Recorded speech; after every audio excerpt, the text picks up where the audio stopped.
This week's gospel takes us back to the Last Supper. So, in the context of the Gospel of John, Jesus has just washed his disciples' feet, and Judas has just left the Last Supper to go make the final arrangements with the chief priests to hand Jesus over to death.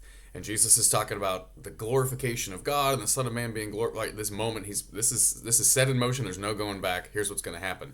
And in the context of saying that to his disciples, he says, "I give you a new commandment: love one another as I have loved you." We've heard this so often, right? Love one another.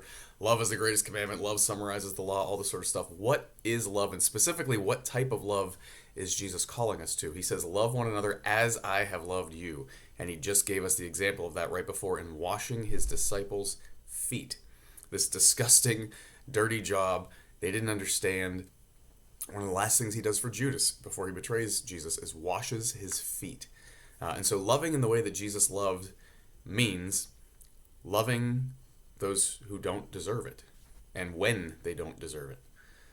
Loving people despite the fact that it's going to be misunderstood, or not reciprocated, or even openly mocked, right? Because Jesus loves the soldiers who are crucifying him as they're crucifying him.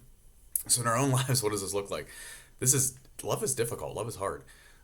It's loving your kids even when they're screaming at you and yelling at you. It's loving your teenagers even when they think you hate them, and even when they say they hate you, right? It's loving your adult children when they reject the values that you try to raise in them.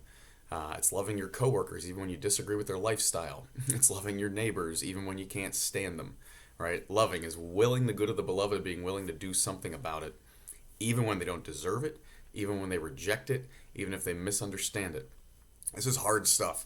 Who are the hardest people in your life right now to love?